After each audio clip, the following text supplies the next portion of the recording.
Selamat datang di M-Pods dengan saya Filina Aprilia, mahasiswa aktif semester 5 di Nusa Putra University.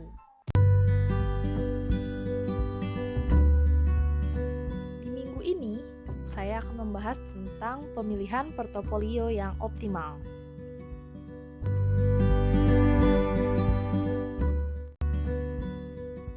Pada pemilihan portofolio yang optimal, kita harus melakukan diversifikasi risiko.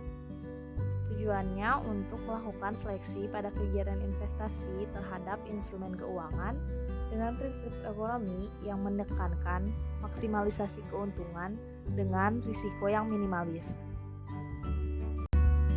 Membentuk portofolio dalam rangka mendapatkan return yang maksimal harus mengkombinasikan aset yang tersedia untuk dipilih.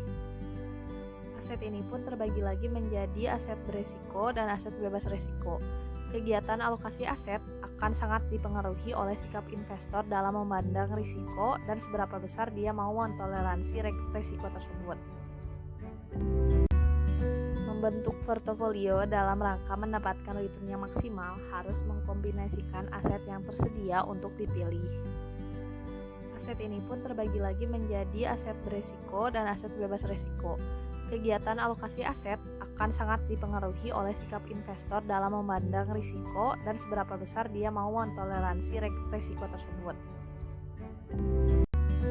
Model Markowitz menjadi salah satu gagasan utama yang digunakan untuk membangun portofolio optimal dalam rangka mencapai tujuan memaksimalkan return dan meminimalkan risiko.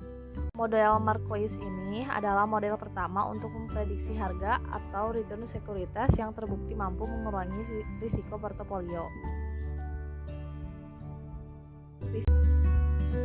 Yang kita akan bahas pertama yaitu tentang konsep dasar dalam membentukkan portofolio yang optimal. Secara umum, investasi adalah kegiatan menempatkan uang atau dana dengan harapan akan mendapatkan keuntungan atas aset tersebut. Secara umum, investasi adalah kegiatan menempatkan uang atau dana dengan harapan akan mendapatkan keuntungan atas aset tersebut. Mengacu pada Undang-Undang Nomor 25 Tahun 2007 tentang penanaman modal, maka investasi mencakup penanaman modal secara langsung dan tidak langsung. Investasi dapat diklasifikasikan menjadi dua tipe, yaitu investasi langsung dan investasi tidak langsung.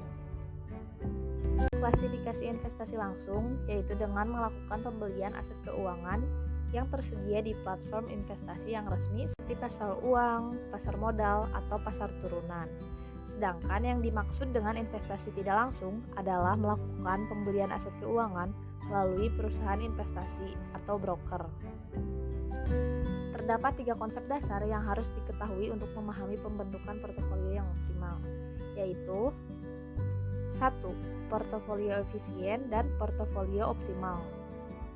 Portofolio efisien adalah gabungan aset terpilih dengan risiko tertentu yang bersedia ditanggung investor dan mempunyai expected return yang maksimal. Sedangkan portofolio optimal adalah portofolio yang dipilih investor dari sekian banyak pilihan yang ada pada kumpulan portofolio efisien. Yang kedua ada fungsi utilitas dan kurva indiferen. Kurva indiferen ini yaitu sebagai penggambar dari fungsi utilitas tadi. Dan yang menjadi catatan penting yang harus jadi asumsi dalam pembentukan kurva indiferen antara lain yaitu rationality, utility, dan prinsip transitivity. Lalu yang ketiga ada aset berisiko dan aset bebas risiko. Pada kegiatan investasi, kita melakukan penanaman modal pada aset-aset yang dianggap dapat memberikan return yang diharapkan. Aset kemudian dikategorikan menjadi dua, yaitu aset yang berisiko dan aset yang bebas risiko. Aset berisiko akan memberikan tingkat pengembalian yang lebih tinggi dibandingkan aset bebas risiko. Namun, aset bebas risiko biasanya kategori yang paling disukai oleh investor karena lebih memiliki kepastian akan imbal hasil. Nah, setelah kita mempelajari klasifikasi aset, biasanya investor punya preferensi sendiri untuk membentuk portofolio yang optimal. Ada beberapa pertimbangan yang dilakukan investor untuk memaknai risiko berdasarkan preferensi toleransi yang dimiliki untuk menanggung risiko dalam rangka mencapai tujuan memaksimalkan return tersebut. Selain mengharapkan return, investor juga harus mempertimbangkan risiko. Nah, karakteristik risiko dalam membentuk portofolio yang optimal dikelompokkan ke dalam 3 jenis karakteristik preferensi. Yang pertama, menjauhi resiko atau risk averse. Yang kedua, netral terhadap risiko atau risk neutral.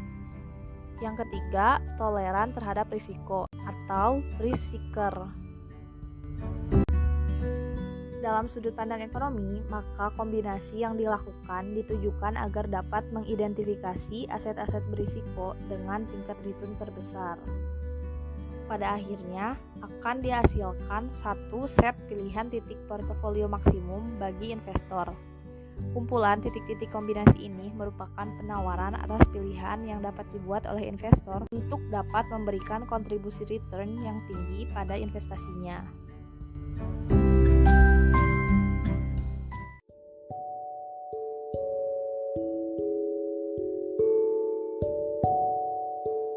So, mungkin segitu dulu aja untuk pembahasan kali ini ya. See you next time. Bye-bye.